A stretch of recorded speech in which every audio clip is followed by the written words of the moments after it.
Hey everybody, Grant Miller here of Miami Community News. I'm in the village of Pinecrest at Evelyn Greer Park. We're hosting right now Byron Donalds, who's a congressman from Naples, who's going to be running for governor. Everybody's excited. Hey, let's check it out. Understanding and unity. Today we are honored to welcome Congressman Byron Donald, a servant of the people and a voice of leadership in our great state and nation. We ask you, God, to bless him with strength, wisdom, and clarity as he speaks with us today and continue his work on behalf of the people of Florida and his country. Is Autism Awareness Month, and depending on what figures you want to believe, it's between 1 and 30 and 35 children. I'm so pleased that the rabbi and his family and the congregation have put together the Friendship Circle, which serves the needs of people that have disabilities. I would also like to recognize Autism Dad. Where are you? If you would come over here.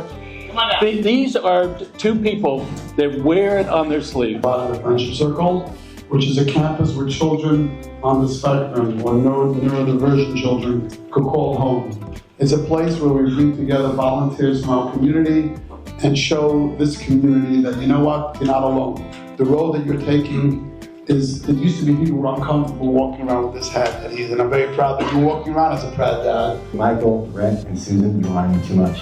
I feel so blessed I've met you guys. We've been very little time, but you've just been like great to me. Rabbi, I'm very proud of people like you. You're very entrepreneurial. A lot of times we turn to the government for everything. The government must do this, that, or the other. Then you have people like the Good Rabbi, very entrepreneurial. They start these programs on their own. I mean, they might get government funding now, but they didn't start with the government. They started with us at the community level. So I'm very proud of him and other people that I've met. That I've met. They're doing the good work. Anyway, the government's there all. I'm glad that the current administration is doing something to help us out, but I won't go into that. But I just want to say thank you to the rabbi, Mr. Millers. You guys are awesome. Thank you for all of you for being here. Congressman Byron Donald is a proud graduate of Florida State University who built a successful career in banking, finance, and insurance before entering the public service. In 2016, he was elected to the Florida House of Representatives, where he championed key initiatives such as expanding educational opportunities, criminal justice reform, as well as advocacy for the seniors. And in 2020, he was elected to serve as the Florida's 19th Congressional, and he is deeply committed into his community. Welcome to Miami, and please join me in giving Byron Donald a warm welcome, our Congressman and future Governor of Florida. And just so people know, I'm not a coffee drinker, okay? I don't drink coffee. I know I'm in Miami. She gave me an eye like, what? He doesn't drink coffee? Oh my gosh. And you know, when you're in the state legislature, sometimes the days crawl into nights, back into days. It's a thing that happens. Picked up this habit of drinking human coffee.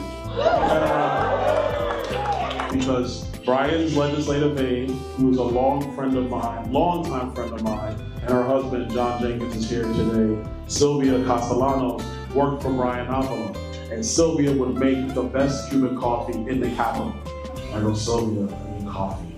And she'd be like, okay, fine, just give me 10 minutes. Don't you have somebody else to make this for you? And I'm like, no. John laughs because he knows that Sylvia. Photo line so fast. I know some people were being tossed together with other people, like, I don't even know this person, but I guess we're taking pictures, okay.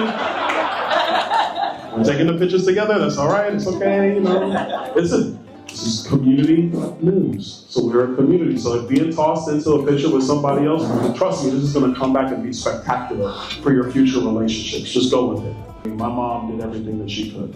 She gave me the greatest thing any parent could, and that she allowed me to grow up with no excuses. She protected me from the streets, and she wanted me to get the best education possible to change my life. But I didn't want here to come and just give you a canned speech. I wanted you to know what I'm about and who I am. Because the next governor is gonna have a monumental job in front of them. Because we've had great leadership in our state. You can disagree on some issues here or there, but we've had great leadership in our state. And this isn't about Republicans and Democrats. This isn't about liberals and conservatives. This is about the future of all of the people of Florida. I graduated from Florida State. I moved to Naples. My career was finance. So I've worked 17 years in the business world. That was my career. I'm really a man of economics. So my decision-making process as your next governor is based on a very simple premise. If it don't make dollars, it don't make sense. If it doesn't have the ability to stand on its own, then it is not a good program. And it either has to be reformed or adjusted or changed so that it is sustainable for the people that it serves. There was a party line piece of legislation that went through Congress at the time Barack Obama signed it into law. I disagreed with that policy because I worked in the business and I knew that what they were doing was not going to work. Actually, fast forward, it hasn't worked.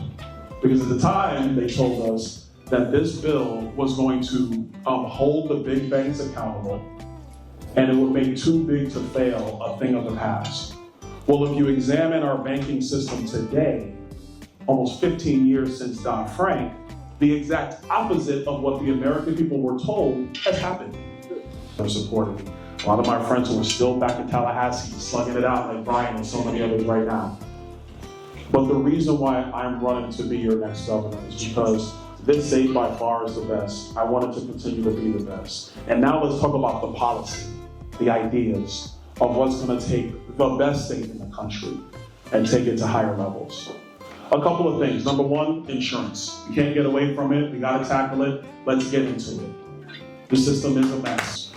My plan is, my view is to build upon that, examine the capital requirements for insurance carriers, and then also for reinsurance carriers. The way insurance works is that most insurance companies, virtually all insurance companies, offload a portion of their risk to another company. So you have to understand the capital requirements of the frontline carrier and the reinsurance carriers, because you have to make it a stabilized risk profile for them to write policy in the state. We need to bring more carriers into the state. So I think what the governor and the legislature have done is a first step. There's more stuff to do. I will tell you, in insurance, the biggest thing overall is everybody's got to have a seat, got to be at the table. Whether you're an insurance carrier or a trial attorney, you got to be at that table, and each side is going to have to give, because what matters are the people of Florida.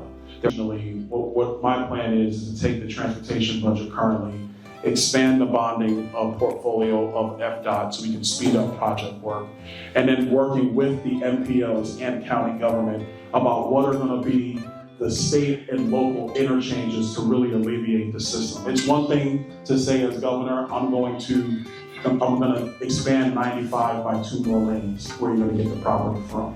Or how are you going to deal with 826 or 836, and what are you going to do there? It's much more detailed to say we're going to go through the entire transportation conduit of South Florida, not just Miami-Dade, to find all the ways to bring the new road interchanges that we need, if new roads are needed at all, or what are some of the new technologies in civil engineering and transportation to alleviate road congestion. In my view, over the next decade, Florida is going to become the financial capital of the world. Yes. Amen. These larger financial institutions do not want to do business in Chicago and New York anymore. They want to come here. The digital assets community has found a home here in Miami. And if we do that, we raise the bar for the children of Florida, which raises the bar for the people of Florida, which makes sure that Florida remains the #1 state in the United States of America.